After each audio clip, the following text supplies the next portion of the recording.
Coming up in this episode, we put the adult in adult coloring books. Welcome to the Big Gay Fiction Podcast, the show for readers and writers of gay romance fiction. If you can read it, write it, watch it, or listen to it, these two guys are going to talk about it. Now, here are your hosts, Jeff Adams and Will Knaus.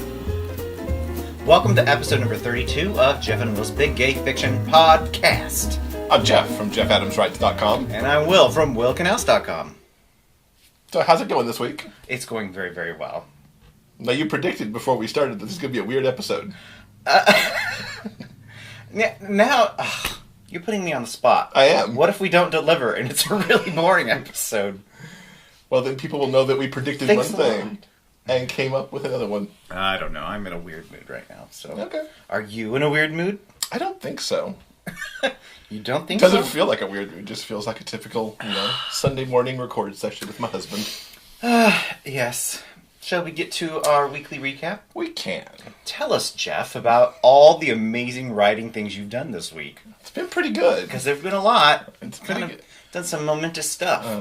I paid off what I talked about last week. Yes. So, Codename Winger Book 1 went to the publisher yesterday, on Saturday, which I'm very excited about and also very nervous about at the same time. I have no reason to be nervous.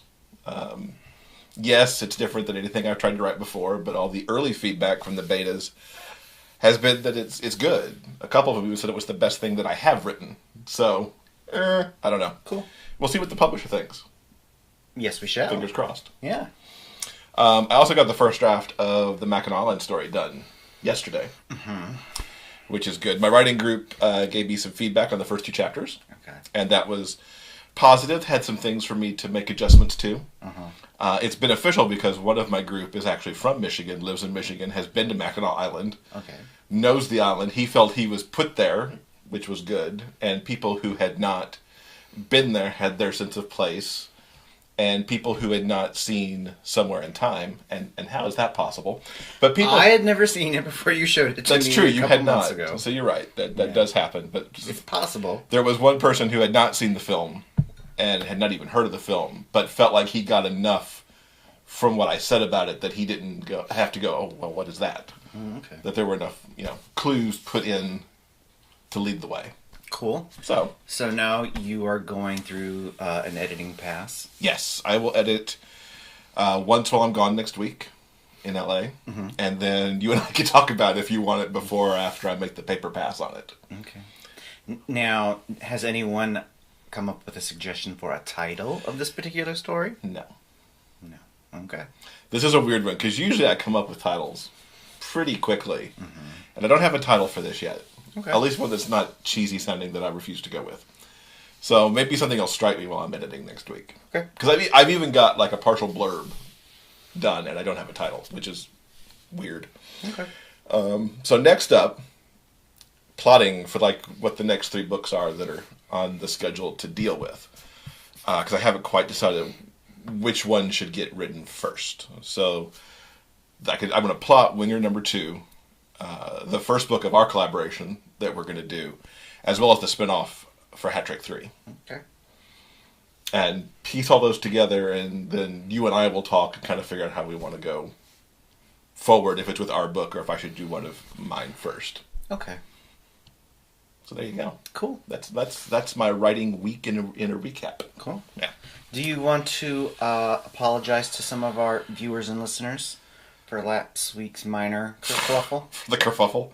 So, yeah, if you're a usual watcher of our video channel, that had some colossal screw-ups last week. Not, as we originally thought, our fault.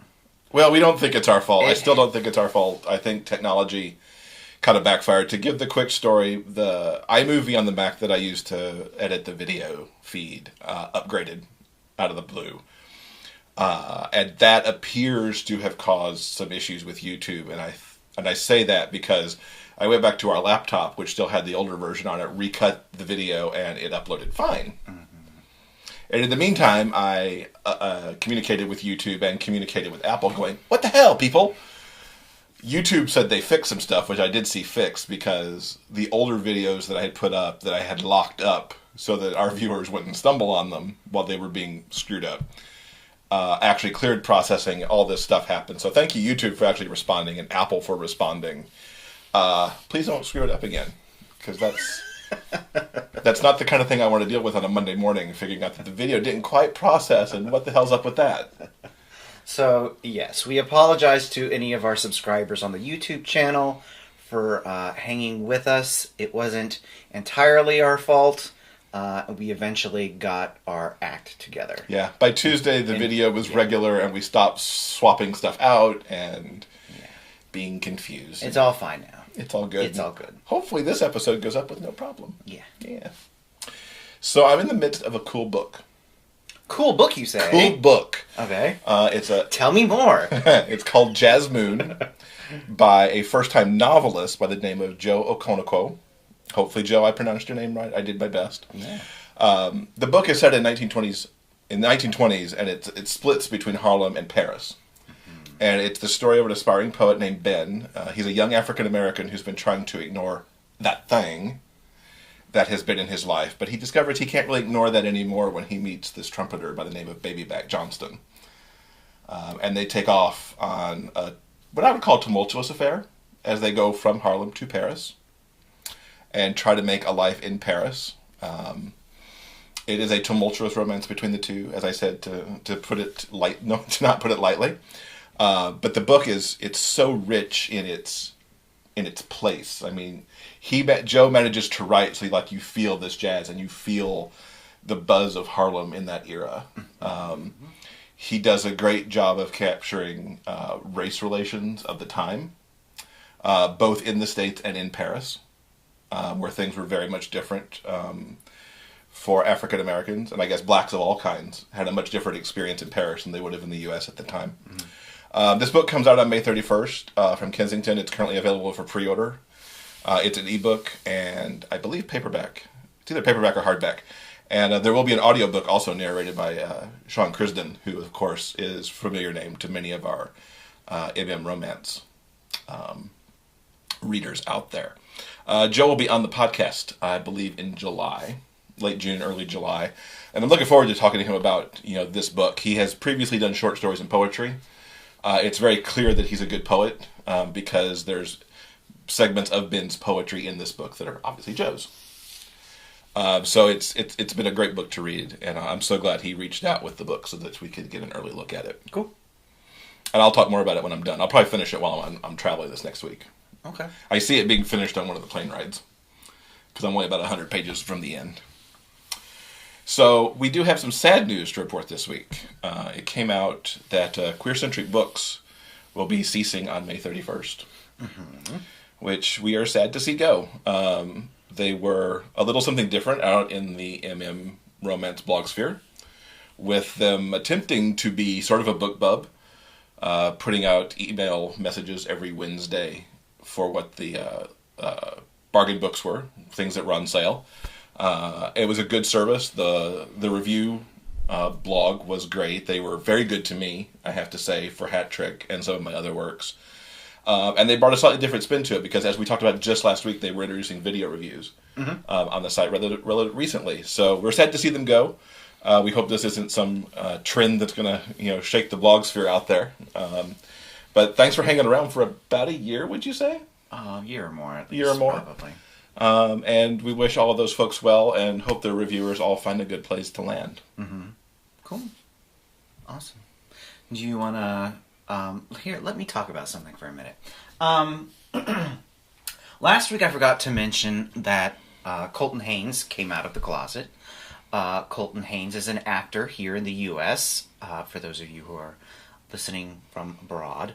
And for those of you who may not know who he is, he's been on MTV's Teen Wolf, he is on the CW's Arrow, and he made... Basically, he got last week, in Entertainment Weekly, he got a 4-page spread about him and his current situation. And part of the article, a small part of the article, was him coming out. This probably wasn't a huge surprise to most of his diehard fans, because he kind of halfway came out earlier this year when someone on social media called out his quote-unquote secret gay past as a reference to photo spread he did for XY magazine way back in the day. That's way back in the day. Yeah. Colton got his start as a model because he's really beautiful. So the bulk of the article talked about why he decided to leave Arrow and his struggles with depression and anxiety, and how he's trying to get his life back together. So congratulations to Colton. I hope you're feeling better. And he said he was certainly open to returning to Arrow, and we hope we see you there soon. Yeah, it was nice to see him make his one-off appearance this season.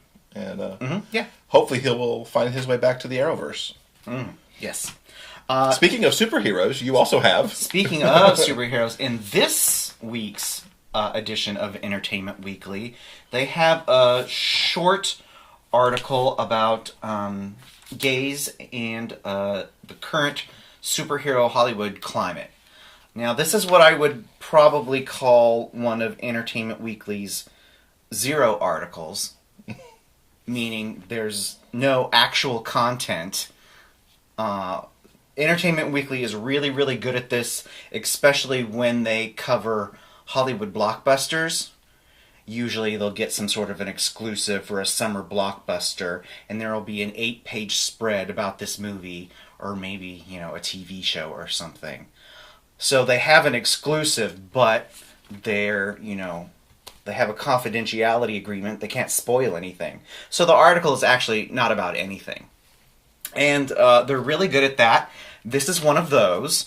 The jumping off point is a recent GLAAD report on the Hollywood studios. And not surprisingly, GLAAD says they're all doing a really shitty job portraying gays and lesbians and bisexual and transgendered people in Hollywood films. You have to go to independently produced and art house films if you want to see any representation. Anyway, so they used that GLAAD report as a jumping off point as to why the current trend in superheroes is so homogenized and extremely white for the most part, and incredibly straight for the, in totality. And the reason why all these superhero movies are so straight is because the U.S. market isn't the only market. These ginormous tentpole movies have to open well in the U.S., and they also have to open well all over the globe in order for them to make money. So so if a movie can't open in China, or if it cannot open in Russia, the Hollywood machine is going to lose money. So the conclusion is that the reason there are no gay people in superhero movies is because it won't play well.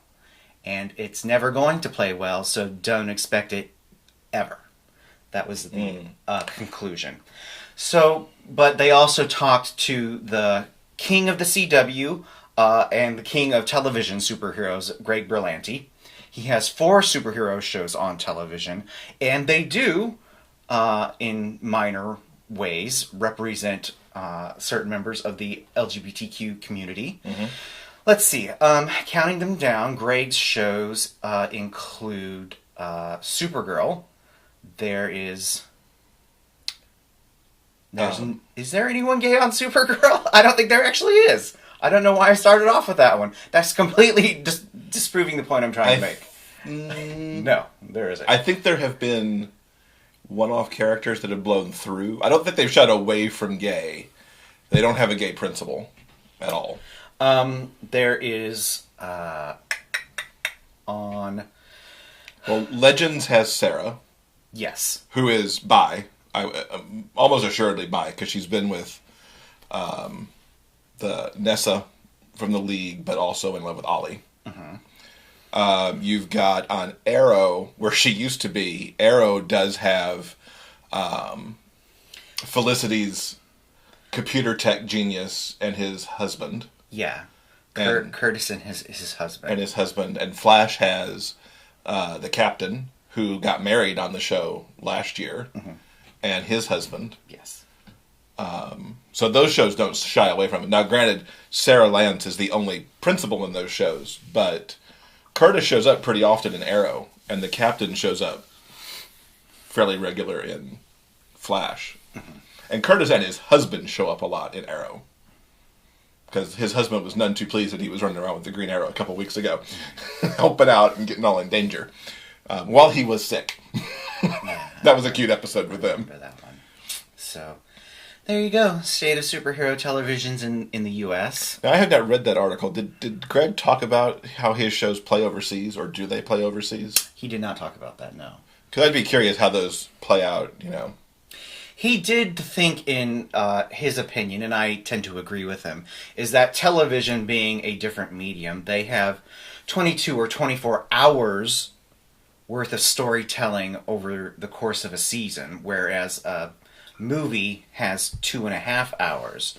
So, television can tell better, frankly, in my opinion, more diverse stories.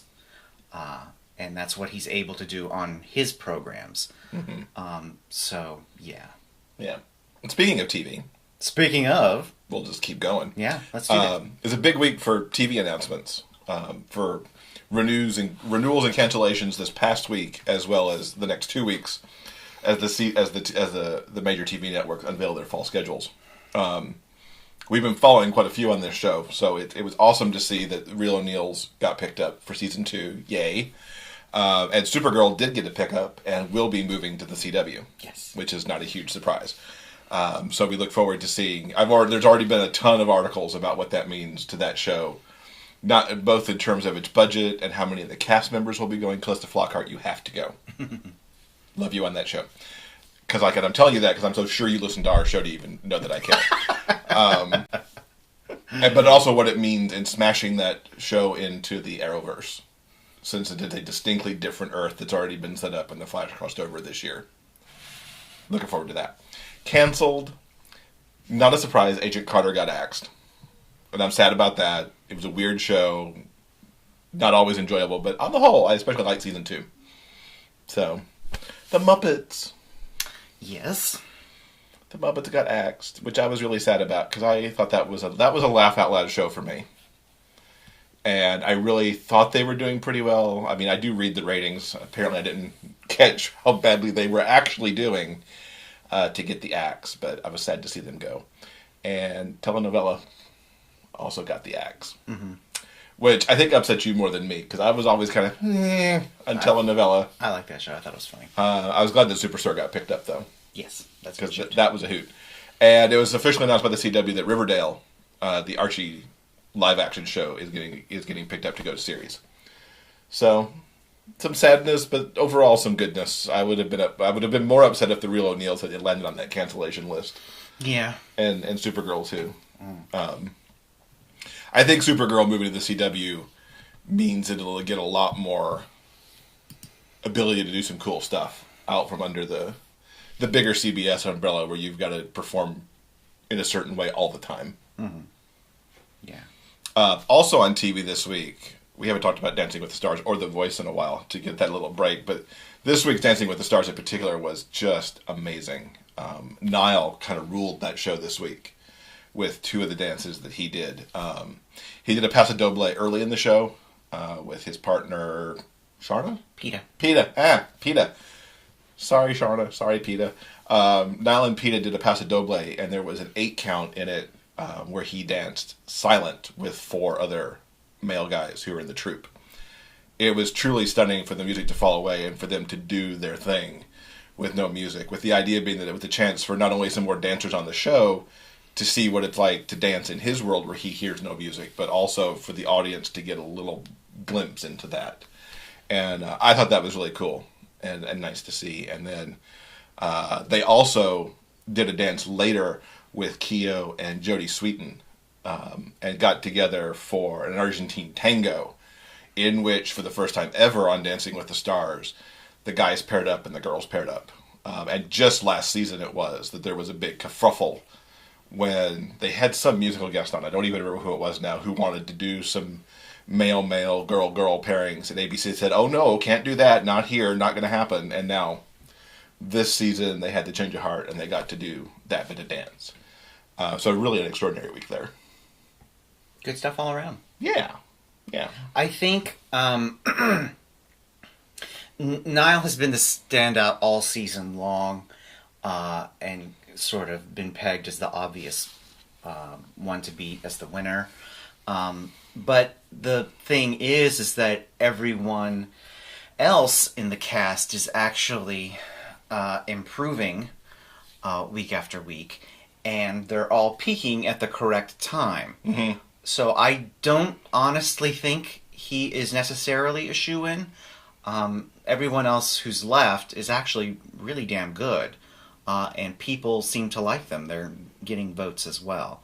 So it's not a done deal for Niall this particular season. We'll just have to see how it turns out. Yeah, it's been really interesting because we're still not watching most of the show, but we do see the scores fly by, and there's a lot of people getting 9s and 10s. Mm-hmm. So it's going to get right down to the end, and their finale will be 2 nights on May 23rd and 24th. The Voice is also headed for a finale that same week. I think they're headed this Monday, May 16th. They're actually going to cut 8 people down to 4. And I think my top 4 is going to be, I'm looking at Allison, Shayla, Laith, and Hannah to be the 4. I don't know how you feel about that is the 4. Do you think somebody else is going to break into that?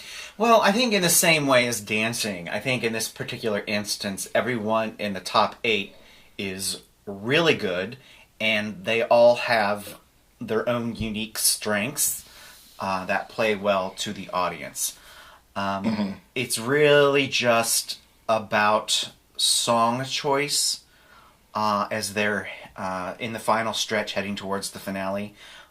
Sometimes, if a song, isn't like really perfect for you, it can screw everything up and you're out of there immediately. Yeah. Like I said, I love everyone that's in the top 8 at the moment, and I think all of them are very, very strong. I think Allison is the big powerhouse, and she is probably, the favorite at the moment going forward to the finale, but I don't think she's necessarily a shoo-in because everyone else is incredibly strong as well. Yeah, I think Allison and Shayla are the 2 to beat because they both kind of have their thing. Mm-hmm.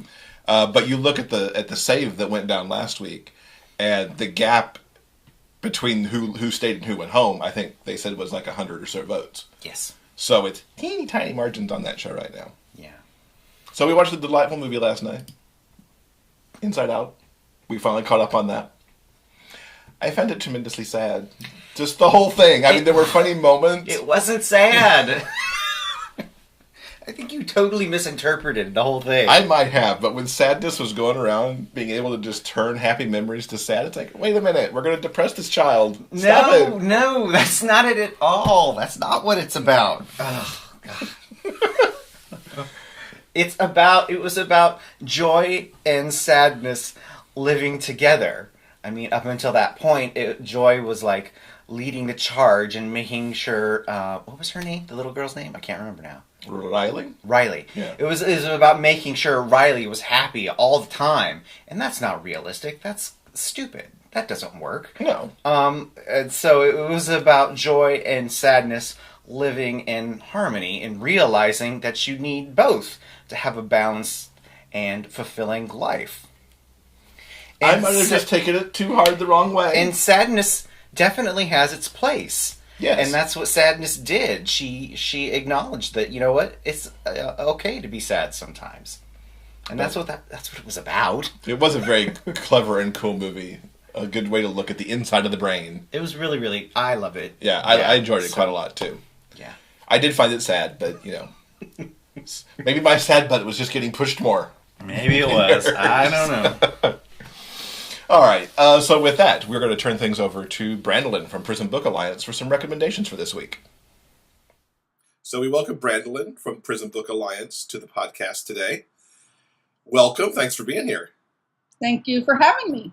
Very welcome. We're happy you're here. So I understand you've been reading some really cool stuff in YA. Tell us about it. Yeah, I'm on a bit of a sci-fi fantasy kick, and I found some of the best is actually YA. And so just yesterday, I read 2 novellas from Harmony Ink Press. They're both by an author who's new to me named R.G. Thomas. The second novella comes out June 16th, so my review isn't even written yet. The first one is called The Midnight Gardener. The second one's called The Well of Tears. The series is The Town of Superstition. I believe these are the first 2 in a longer series, at least a trilogy, because the story is far from over. It's about a 15-year-old boy who's been raised by a single father, and they've moved around a lot. The kid has no idea why. It turns out that his parents were witches and wizards. And it thrusts him into a world of shifters and gnomes and fairies and all kinds of fun stuff. The first one is him finding out about his heritage, finding out more about why his dad is single, where his mom went. And then the second one is the start of a long journey. And yeah, I have a thing for journey stories. So in the second one, we get dragons too. You have to have dragons. And so, yes. You hit a lot of major points there for me. I do like the wizards and the witches and the dragons. And Yep. And he apparently is a wizard. He hasn't learned I think he's going to start learning his craft now. He hasn't really used it as of yet, but we have had some magical battles with his father involved and a couple other people we meet along the way. So they're both short little reads. They're about 120, 130 pages each, but they're chock full of lots of fantasy stuff, and they're easy reads. There's some really sweet romantic elements, first love, first kiss, stuff like that.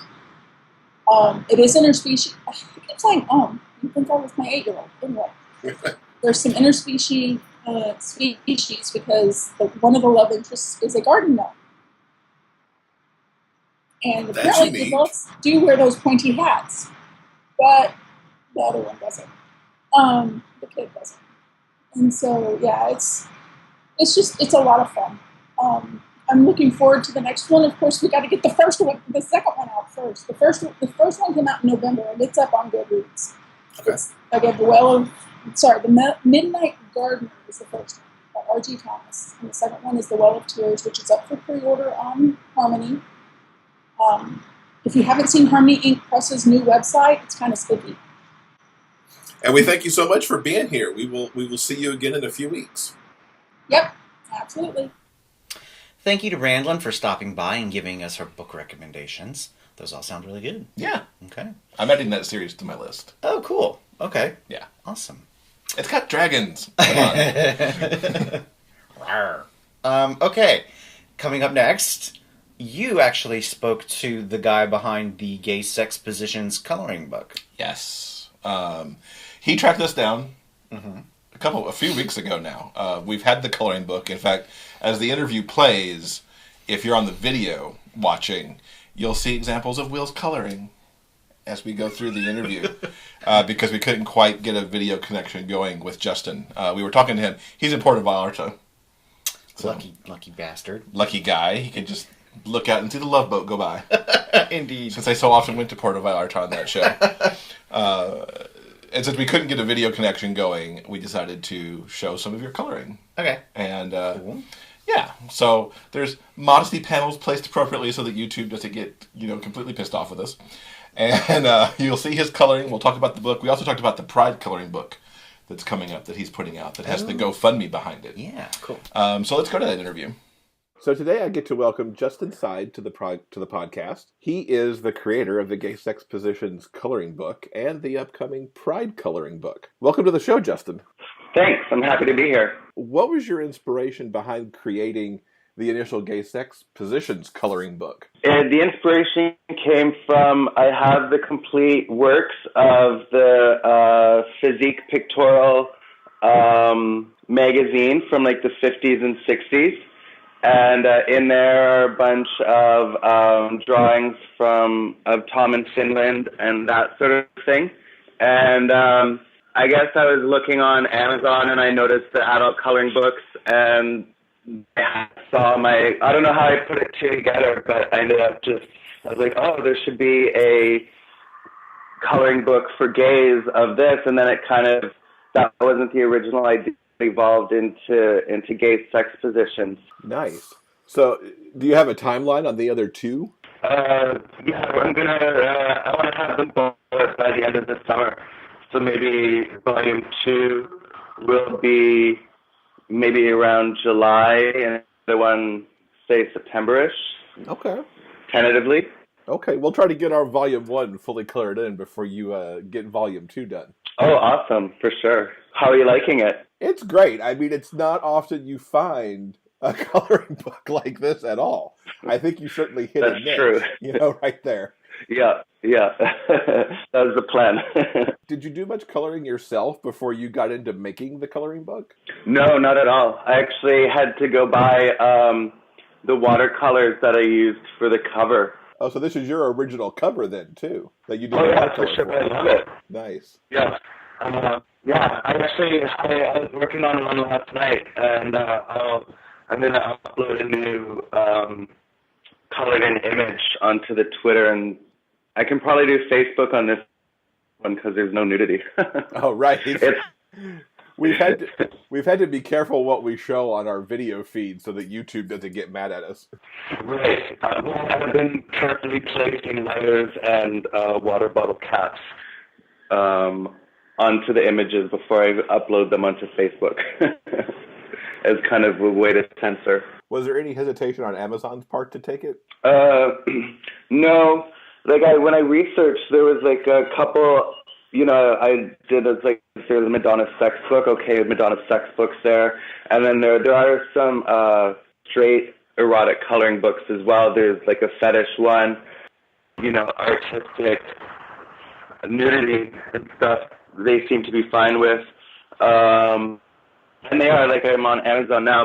My book, but it's just printed elsewhere. I had problems with their printers, not with Amazon itself. So what was your process to create the artwork? Found some really cool images and scenes, and from there I chose some pretty unique and I guess interesting would be the word, scenes or images to draw out into scenes, and then I had them drawn out, and there's a bit of work with my illustrator to kind of get it the way I wanted, because I wanted extra details like with, tattoos or bands or wedding rings or upholstery and stuff like that, just add extra detail. So once that kind of got sorted out, then it was just kind of clear sailing. In your view, what makes a good picture to color? Well, I think it all depends on the market and who the target audience is. Like for the Pride one, we want it to be all ages. So, with kids in mind, it kind of has to be more big blocks. So they want more precise, detailed things to color in. Like, for example, like those mandalas that are on coloring books that are on Amazon. Like, those are really big sellers because people can just get really precise and take 3 or 5 hours, however long it takes to just color in this little thing. Whereas, to try and get like a balance, like for the Pride thing is what I'm trying to go after, and we're easy for both kids and adults to do. Mm-hmm. Like the free page for the Pride coloring book, there's a lot of detail there because there's a lot of people in that image. Right. Yes. Yeah. Yeah. No. So I think a kid could kind of color in more of like the free ground or the foreground per se, and with a lot more ease, and somebody, you know, older would be able to color in more of the background and stuff like that. So I think it works well with both age groups. What's the reaction been to the gay sex coloring book? What have you been hearing from people who've picked it up? Nothing but positive responses. I kind of ran the idea around here. Like I live in Vallarta, and it has a fairly strong gay presence, at least in the winter months. And everybody I ran that idea across, they all thought it was brilliant. And so I just kind of ran with that. And after seeing the finished product, you know, it's a quality book, in my opinion. Yeah, I mean, it certainly, in terms of quality and paper and everything, kind of rivals, you know, some of the other coloring books that we've acquired. Because Will's very much the colorer of the family. I see. As we're listening to podcasts, he's often sitting in a chair doing coloring at that point. Oh, nice. Yeah. And I'm getting more into it because, you know, I admit, you know, coloring some of the images in this book, it's just kind of fun. You don't expect these to get to color stuff like this, you know? Right, exactly. Which ones have you been doing?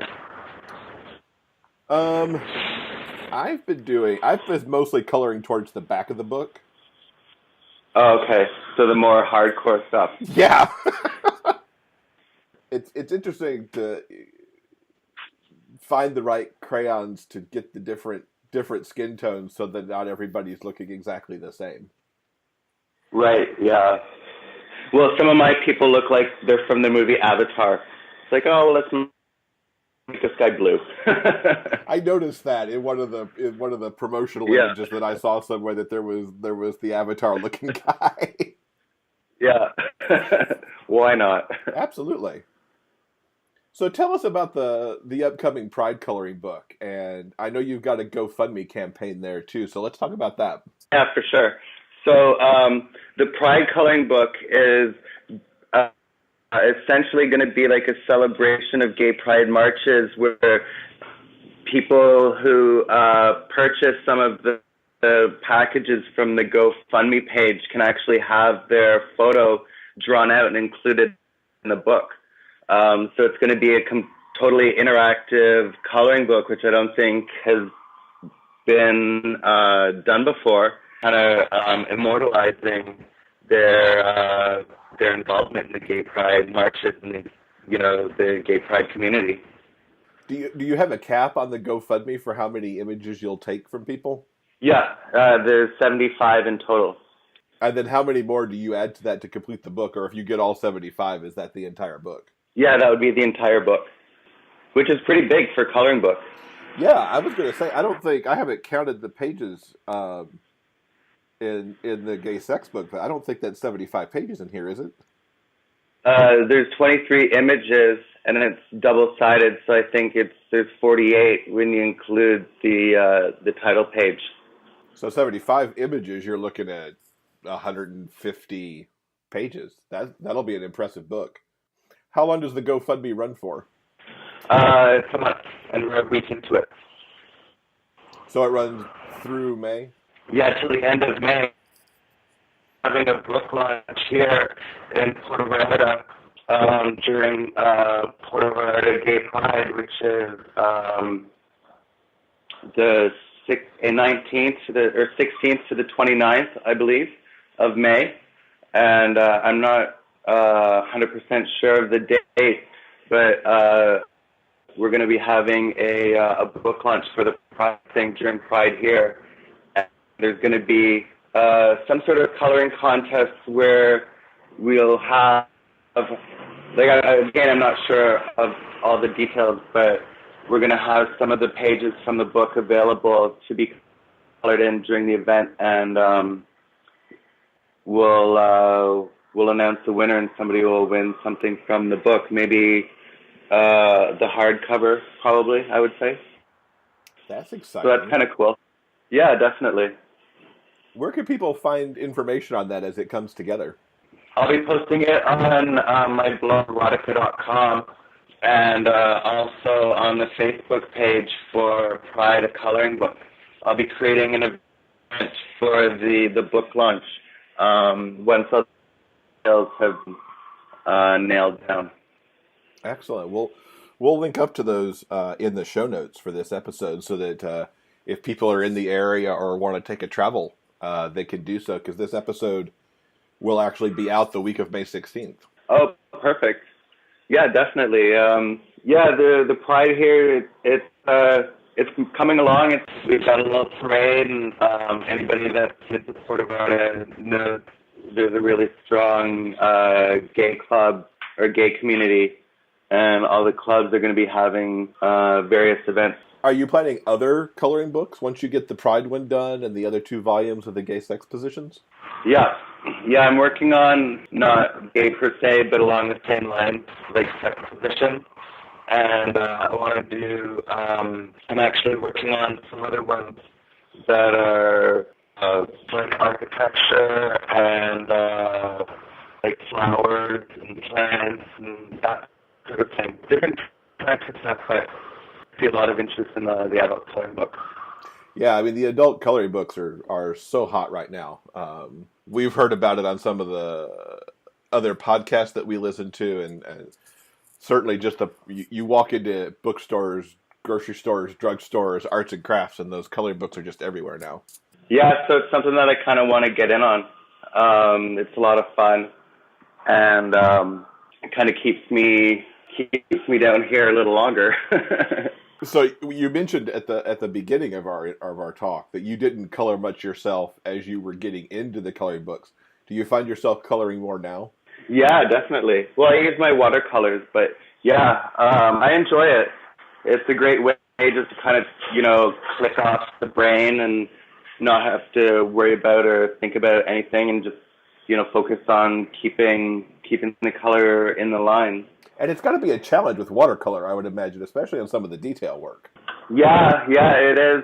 But it's also kind of cool in a way, because you can, work with various blends of the color and other colors, and it creates some really cool effects that you really couldn't do with, say, crayon or colored paper or colored crayon or paper. What are they? Colored pencils. I guess. Pencils and markers, too. Right. I particularly noticed that on the cover of the book with what you've done with the tattoo on the leg.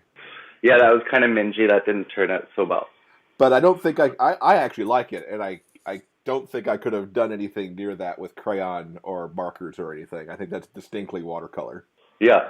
What advice would you give for anybody who's thinking about trying to create a coloring book? Go for it. It's really easy. There's zero upfront. And have fun. Have fun at it.